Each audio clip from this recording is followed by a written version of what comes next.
हत्यारे ने क्रोध में काट दिए वह लाल। अरे हत्यारे ने क्रोध में काट दिए वह लाल। उन पांचों की शीश ले निकल चला तत्काल।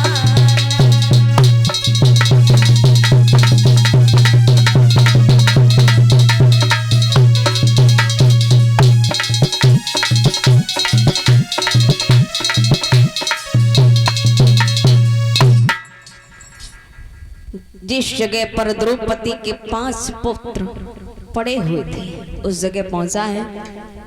समझा उसने कि 5 पांडव सो रहे हैं। 5 पांडवों को समझ कर के उसने 5 बच्चों को मार दिया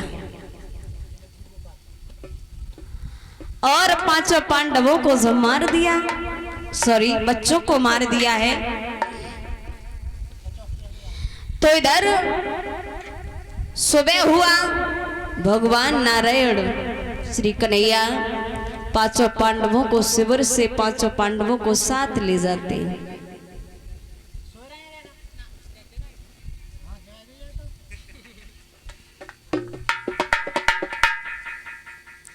इधर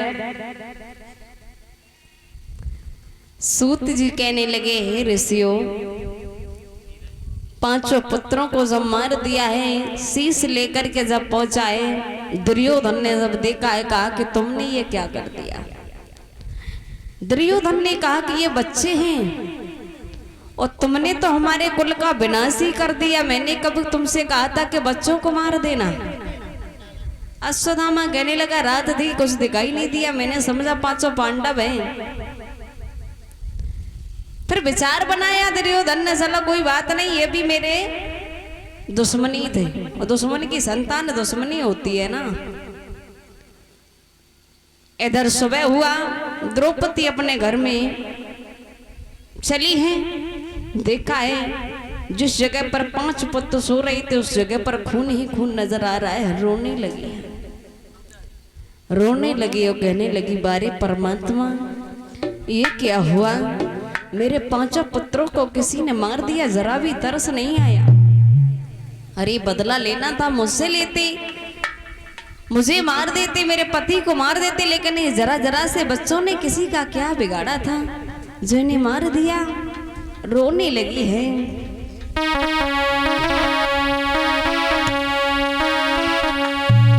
के ढेरों में खून बह रहा था,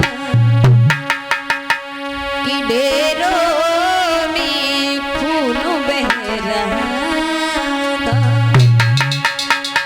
हरिया बुला पड़ी रो रही थी।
द्रौपदी रो रही थी, कह रही थी, हे प्रभु ये क्या हुआ?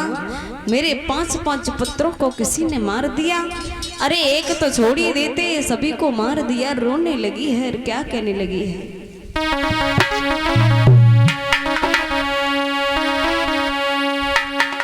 अरे लाश जो देखी की धरन गिरी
द्रौपदी बिलक बिलक करके रोने लगी, कहने लगी कन्हैया ये क्या हुआ, आप मेरे बच्चों के रक्षक थे और फिर भी किसी दुष्ट ने मेरे बच्चों को मार दिया। भगवान कन्हैया कहने लगे द्रौपदी जो होता है वो अच्छे को होता है, वो जो किस्मत में लिखा है उसे कोई मिटने वाला नहीं है, उसे कोई मिटने वाला नहीं है। और तुम मुझे बार बार क्यों दोष दे रही हो। भगवान कन्हैया कहने लगे द्रौपदी कोई बात नहीं है, और जो लिखी विधाता ने उसे कोई मिटने वाला नहीं है। भगवान कन्हैया को बार बार जब द्रौपदी दोष देने लगी तो भगवान कन्हैया ने कहा द्रौपदी एक बात सुनो हमारी, अगर तुम्हारे बच्चों की जगह पर तुम्हारे पतियों के दो दो टुकड़े नजर आते तो अच्छा लगता। अरे पुत्र मारे गए तो पुत्र दोबारा प्राप्त हो जाएंगे, अगर पति मर जाते क्या पति तुम्हें दोबारा प्राप्त हो जाते। द्रौपदी थोड़ी धैर्य धारण करती। अर्जुन ने कहा कि आप चिंता ना करो, हम तुम्हारे पुत्रों की अग्नि क्रिया जब ही करेंगे जब तुम्हारे पुत्र के हत्यारे को पकड़ करके दंड नहीं दे देते। भगवान कन्हैया अर्जुन चले हैं अश्वत्थामा को पकड़ने के लिए। इधर अश्वत्थामा को मालूम हुआ तो अश्वत्थामा भागने लगा है। अश्वत्थामा भागने लगा है, जब उसे कहीं जगह नहीं दिखाई दी है बचने के लिए तो उसने ब्रह्मास्त्र का प्रयोग किया है। देखिए ब्रह्मास्त्र आ रहा था अर्जुन की तरफ। भगवान कन्हैया से कहा कि प्रभु ये आग कैसी जलती हुई आ रही है, लगता है ये मेरे प्राण हर लेगी। भगवान ने कहा अर्जुन अश्वत्थामा ने अपने प्राण रक्षा के लिए ब्रह्मास्त्र का प्रयोग किया है। भगवान ने अपने चक्र सुदर्शन से ब्रह्मास्त्र का काट किया है और अर्जुन ने भगवान कन्हैया की मदद से अश्वत्थामा को पकड़ा और रथ से बांधा और लेकर के चलने लगे। पहुंचे द्रौपदी के पास में, कहा कि द्रौपदी मैं तेरे पुत्र के हत्यारे को पकड़ करके लाया हूं, अब तू बतला दे इसे या मैं जान से मार दूं या छोड़ दूं, क्या करूं। इतनी बात सुनी तो द्रौपदी घबरा जाती है। कहा कि जिस तरीके से मैं बिलक बिलक करके रो रही हूं उसी प्रकार ये मार दिया जाएगा तो इसकी मां भी रोएगी। तो द्रौपदी ने सर्वप्रथम कहा पतिदेव आप इसे छोड़ दो, क्योंकि सर्वप्रथम में ये आपका गुरु भाई है, आपके गुरु द्रोणाचार्य का पुत्र है। अगर आप इसे मार देंगे तो आपको गुरु हत्या लगेगी, इसे छोड़ दो। दूसरी बात यह है अगर आप इसे मार देंगे, इस हत्यारे ने नीच ने जरा भी नहीं सोचा कि मेरा क्या होगा, मेरे बच्चों को मार दिया, लेकिन मुझे एक माँ की ममता जानती हूँ। जिस तरीके से मैं बिलक बिलक करके रो रही हूँ उसी प्रकार इसकी माँ भी रोएगी। और प्राणनाथ अगर आप इसे मार देंगे तो मेरे बच्चे जीवित नहीं हो जाएंगे, इसे छोड़ दो।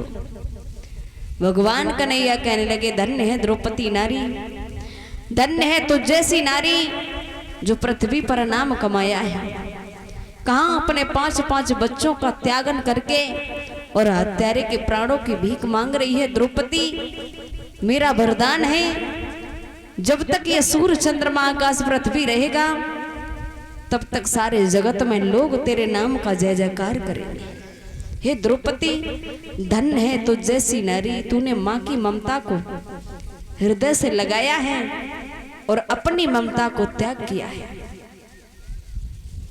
भगवान कन्हैया बार बार द्रौपदी को धन्यवाद देते हैं। अर्जुन ने छोड़ने की बात की।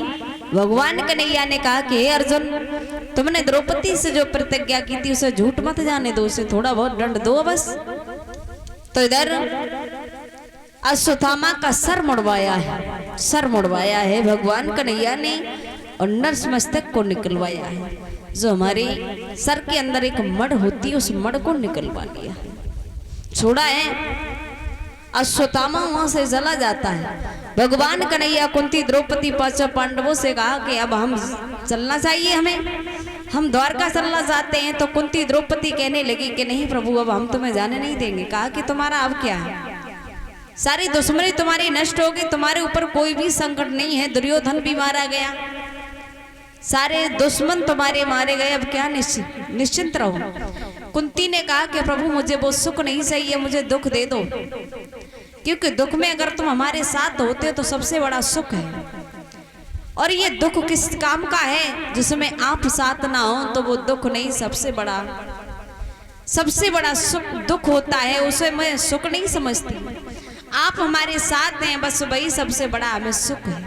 मुझे दुख नहीं यानी सुख नहीं चाहिए, मुझे दुख दे दो पर आप हमारे साथ रहो। भगवान ने कहा ऐसा नहीं हो सकता है। तब तक इधर अभिमन्यु की पत्नी उत्तरा रोती हुई चिल्लाती हुई भागी है।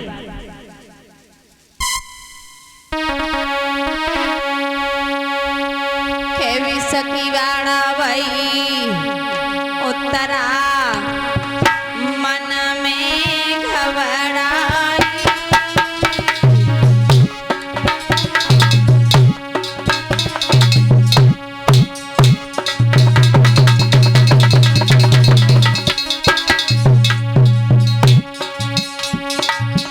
और पीड़ा रही सताए हाय हाय वो चिल्लाई।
आज उत्तरा रोती चिल्लाती भागी है।